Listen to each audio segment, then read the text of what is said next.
Mr. Nichols, with regard to count 1, you may call your first witness.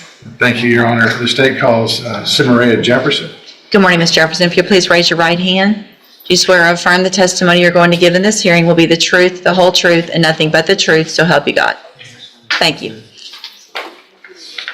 Ms. Jefferson, are you the probation officer assigned to monitor Letharia Jacob? Yes, And how long have you been assigned to his case?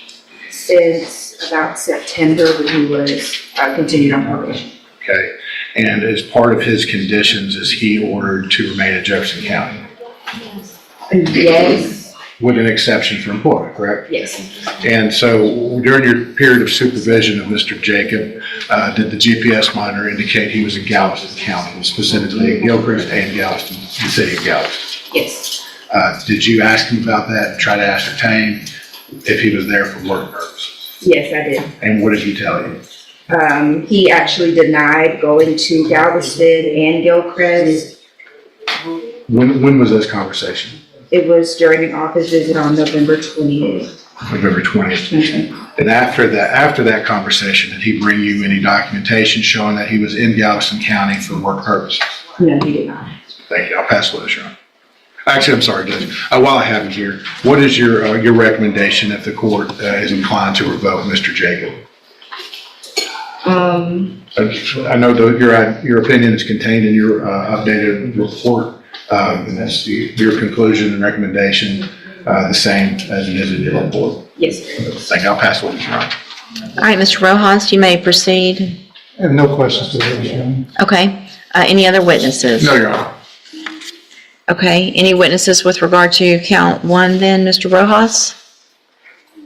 Just Mr. Jacob, briefly, Your Honor. Mr. Jacob, the best you can, raise your right hand, please, sir.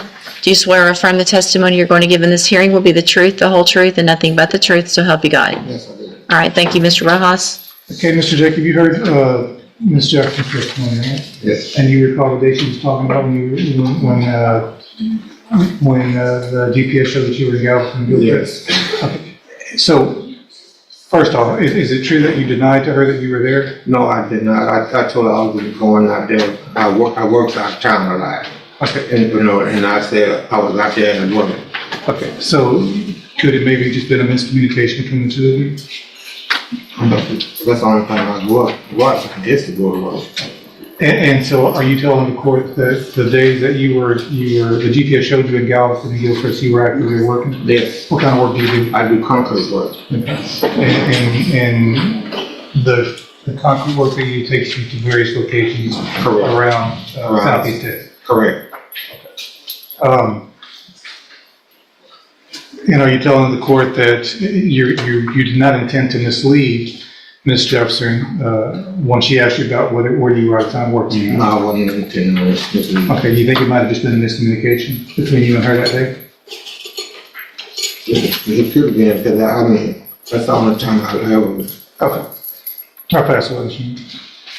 I have no question, Mr. Jacob, Your Honor. So who do you work for? I work for Train Concrete. I've been there for like 3 years now. So when your probation officer, Ms. Jefferson, asked you about that, why didn't you get any kind of proof that showed you had been there if she was questioning that you were? Don't talk over me. Let me finish my question. So if you disagreed with her that you were there for work and not for something else, then why didn't you do anything to give her some information, or your attorney at this point some information? My attorney did. I talked to my boss man. Mm-hmm. And he had, With the courtroom, I did speak with Supervisor Mike, I think it is his last name, Judge, but he says that it's true they do work out of town. They go various locations all over Southeast Texas. He didn't have any documentation as to what date they were working out of town in Gilchrist. He couldn't confirm or deny whether it was this date or not, but he did say they do work sometimes at the beach or Galveston. He just couldn't tell me whether these dates were those dates they were there or not. Okay. All right. Anything else then? From the witness note. Okay.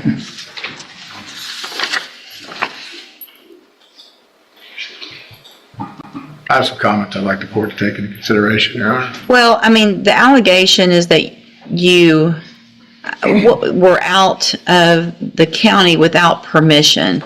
And so you had permission to work, but when something comes up, I would think that there was an issue with regard to whether or not you were working on that day, and you didn't provide any verification of that, then it really doesn't leave me much choice at this time other than to find count one true.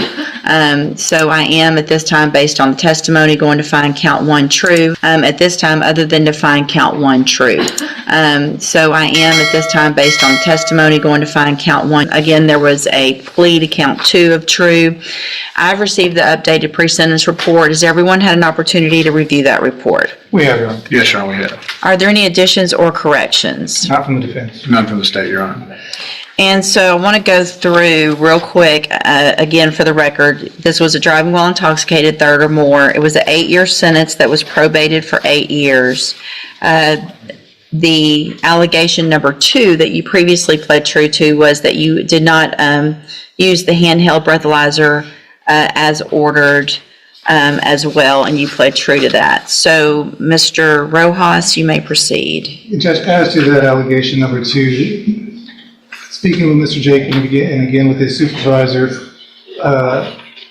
what Mr. Jacob tells me is that he blew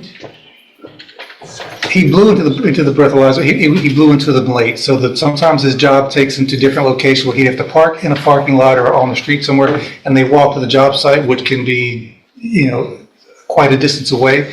And by the time he'd walk from the job site back to his car, the time to blow into the machine had passed, and that's why they're coming up to failures.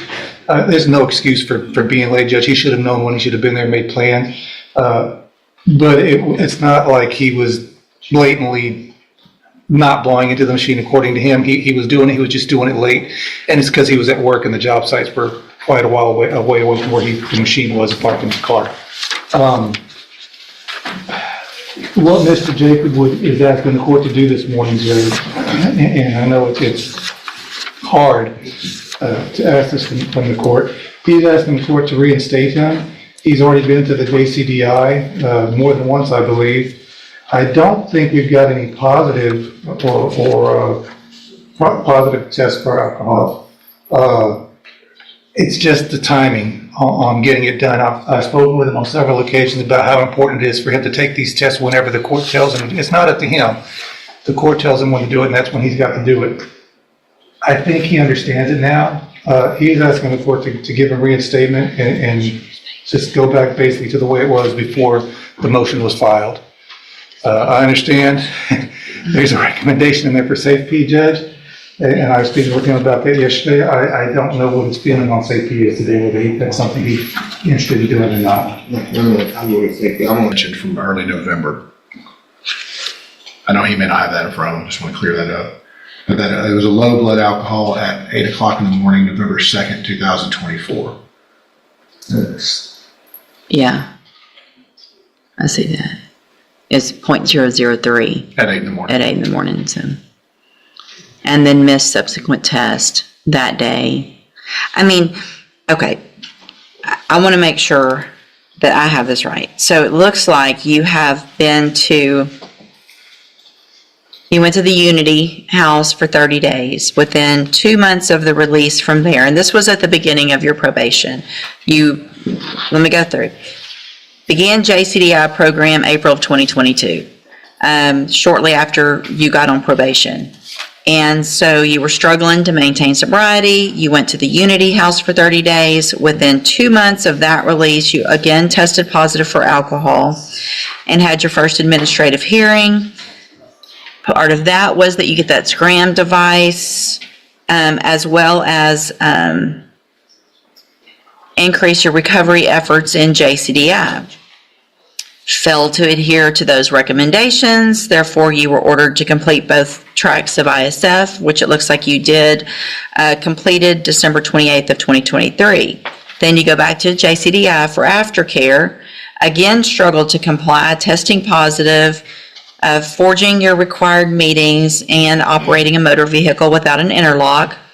This led to unsuccessful discharge from JCDI and a motion to revoke. And so you came here on a hearing on a motion to revoke. I left you on probation, continued you, ordered you to re-enter the JCDI program.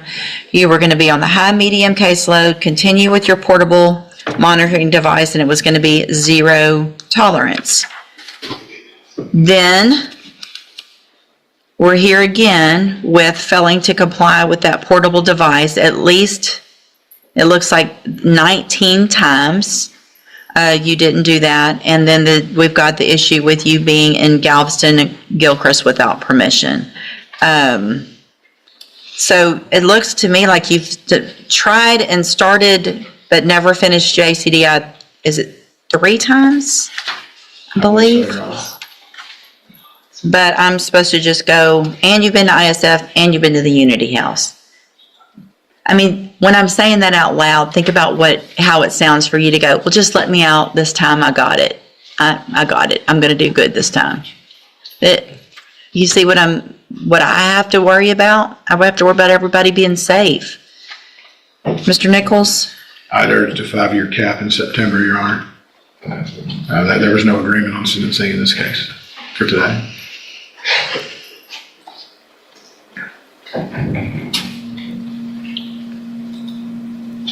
But I just feel that zero tolerance needs to be zero tolerance, because after that, it only took a couple weeks for him to start violating.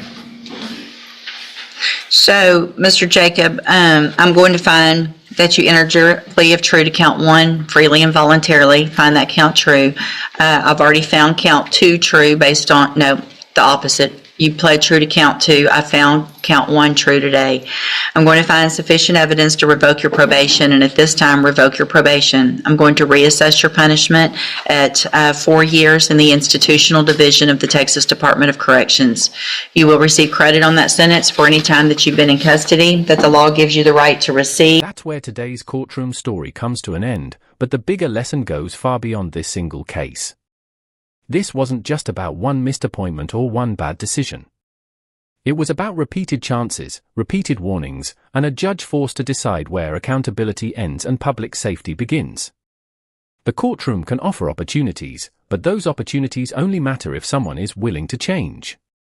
What do you think? Did the judge make the right call by revoking probation and handing down a 4-year prison sentence, or should Mr. Jacob have been given one final chance to prove he could turn things around?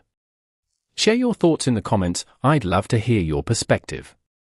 If you enjoy real courtroom breakdowns, legal analysis, and the stories behind the headlines, make sure to hit like, subscribe, and turn on notifications so you never miss a new case. Every courtroom tells a story, and every verdict leaves us with something to think about.